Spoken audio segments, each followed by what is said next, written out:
Bonjour les amis, Orlando Torresilia, de filmcasttorresilia.com. Eh bien, nous allons raconter une anecdote qui s'est produite aujourd'hui dans un appartement loué à un locataire. Avec un contrat. Eh bien, le locataire a laissé le robinet de la baignoire ouvert.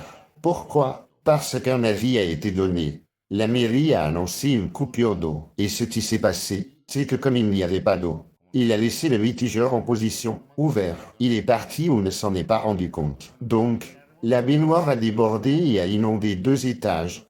L'eau a coulé en dessous de l'appartement. 2 étages inférieurs. Alors, que faut-il faire dans ce cas?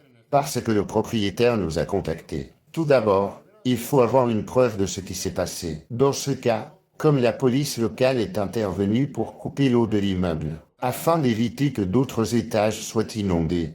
Cela constitue une preuve qu'une autorité est intervenue, ou les pompiers, et l'eau de l'immeuble a été coupée pendant que le locataire apparaissait, car il avait été averti et a réussi à arriver. Puis il a pu entrer dans la maison, ce qu'il ne faut pas faire. Le propriétaire ne doit pas entrer dans le logement sans autorisation judiciaire, sans autorisation. Attention, cela peut être considéré comme une violation de domicile, même dans un tel cas, même si ce qui se passe est une inondation de l'immeuble. Ce qu'il faut faire, c'est ce qui a été fait. Couper l'eau de l'immeuble. Ce que la police locale a fait, avec les pompiers. Deuxièmement, avoir des preuves de tout. Avoir le rapport de police, les témoignages des voisins, les témoignages du locataire lui-même, des preuves, des photos, des vidéos de ce qui s'est passé. Et troisièmement, faire une déclaration à l'assurance, à celle du propriétaire. Les personnes affectées doivent également faire une déclaration à leur assurance et à celle de la copropriété. Que va-t-il se passer si le locataire a une assurance de responsabilité civile? Les assurances du locataire et des personnes affectées se mettront d'accord et ce sera tout. Mais, dans ce cas, le locataire n'a pas d'assurance de responsabilité civile. Alors, que va-t-il se passer?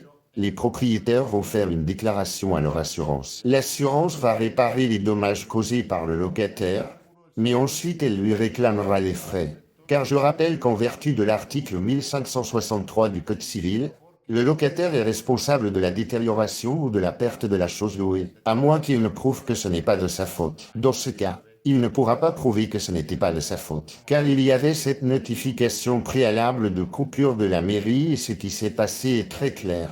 La police est intervenue, etc., etc. Donc, si le locataire n'a pas d'assurance, il devra assumer le coût des dommages causés par l'eau de sa responsabilité. J'espère que vous avez aimé la vidéo. Pour toute question liée, vous pouvez nous contacter par WhatsApp au 6 9 3 0 2 3 9 2 6 avec le +34 si vous appelez de l'extérieur de l'Espagne, et par appel vidéo, pour un coût très réduit. Nous pourrons essayer de vous conseiller, de vous aider dans toute question immobilière. Merci beaucoup et à la prochaine vidéo, si Dieu le veut. Merci.